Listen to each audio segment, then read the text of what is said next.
Biography of Tipu Sultan, the Tiger of Mysore. Welcome to Mr. Biography YouTube channel.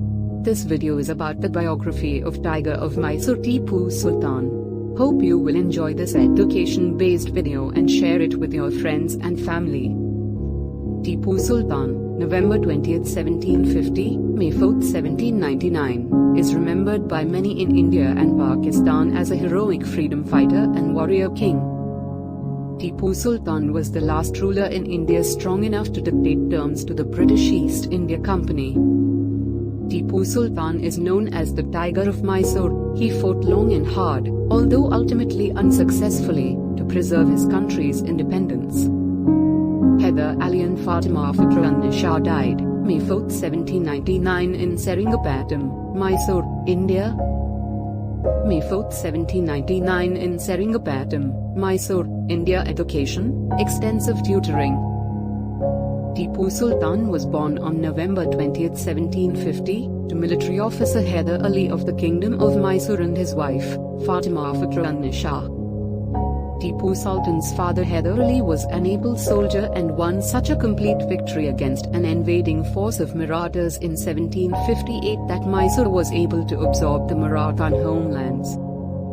As a result, Hyder Ali became the commander-in-chief of Mysore's army, later the Sultan, and by 1761 he was the outright ruler of the kingdom. Tipu Sultan also studied military strategy and tactics under French officers from an early age, since his father was allied with the French in southern India. In 1766, when Tipu Sultan was just 15 years old, he got the chance to apply his military training in battle for the first time when he accompanied his father on an invasion of Malabar. Hyder Ali was so proud of his son that he gave him command of 500 cavalries and assigned him to rule 5 districts within Mysore. During the mid-18th century, the British East India Company sought to expand its control of southern India by playing local kingdoms and principalities of one another and of the French. In 1767, the British formed a coalition with the Nizam and the Marathas, and together they attacked Mysore. Hyder Ali managed to make a separate peace with the Marathas, and then in June he sent his 17-year-old son Tipu Sultan to negotiate with the Nizam. In just 1 week, Tipu charmed the ruler of the Nizam into switching sides and joining the Mysore fight against the British. Tipu Sultan then led a cavalry raid on Madras, now Chennai, itself, but his father suffered a defeat by the British at Tirunelveli and had to call his son back. Hyder Ali decided to take the unusual step of continuing to fight during the monsoon rains, and together with Tipu he captured 2 British forts. Tipu Sultan and his cavalry held off the British long enough to allow Hyder Ali's troops to retreat in good order. Hyder Ali and Tipu Sultan then went on a tear up the coast, capturing forts and British-held cities. The Mysoreans were threatening to dislodge the British from their key east coast port of Madras when the British sued for peace in March 1769. After this humiliating defeat, the British had to sign a 1769 peace agreement with Hyder Ali called the Treaty of Madras. Under the circumstances, the British East India Company got off easy, but it still would not honor the treaty terms. Hyder Ali called upon the British to honor their duty of aid under the Treaty of Madras, but the British East India Company refused to send any troops to assist him. Tipu Sultan played a key role as Mysore fought off the Marathas, but the young commander and his father never trusted the British again. The following year, the British grabbed the French-occupied port of Mahe on the Mysore coast, prompting Hyder Ali to declare war.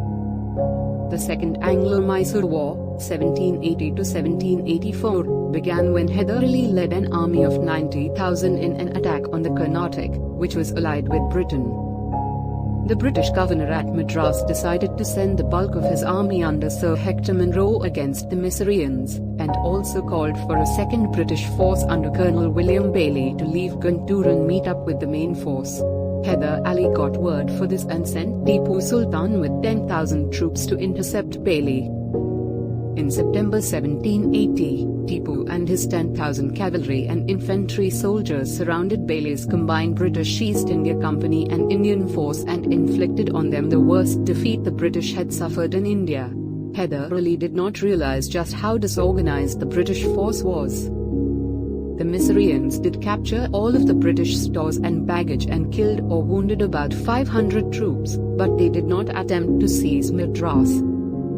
The next significant event was Tipu's February 18, 1782 defeat of East India Company troops under Colonel Braithwaite at Tanjore.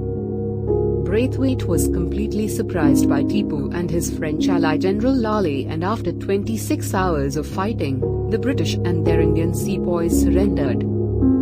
Later, British propagandists said Tipu would have had them all massacred if the French hadn't interceded, but that is almost certainly false. None of the company troops were harmed after they surrendered. While the Second Anglo-Mysore War was still raging, the 60-year-old Hyder Ali developed a serious carbuncle. The Second Anglo-Mysore War went on until early 1784, but Tipu Sultan maintained the upper hand throughout most of that time.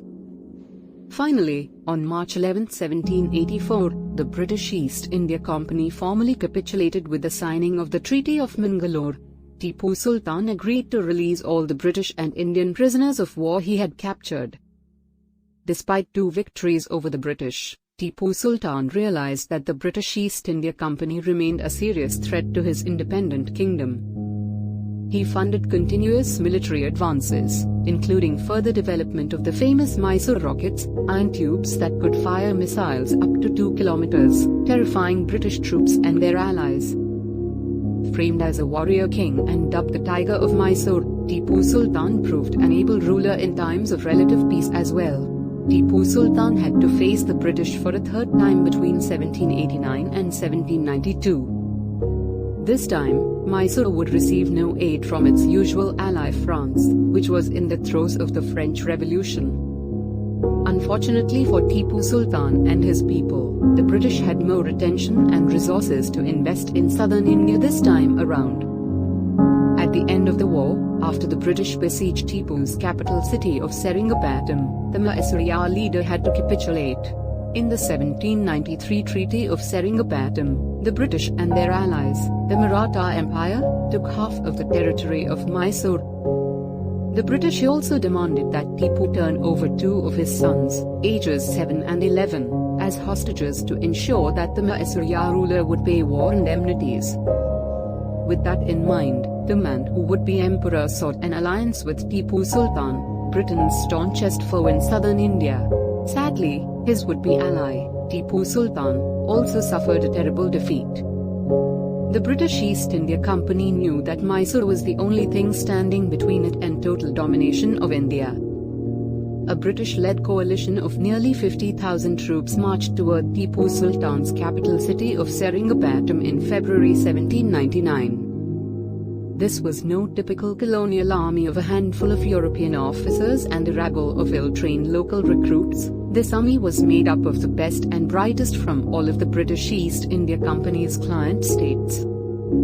Although the British sought to enclose Mysore state in a giant pincher movement, Tipu Sultan was able to sally out and stage a surprise attack early in March that nearly destroyed one of the British contingents before reinforcements showed up.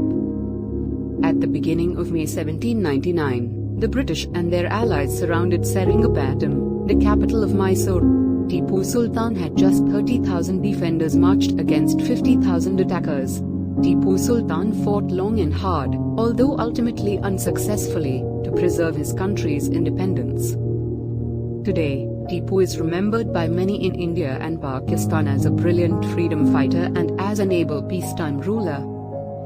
Thanks for watching full video about biography of Tipu Sultan, the King of Mysore. Hope you will help us to promote our YouTube channel by like, share and subscribe my YouTube channel. Thanks for watching.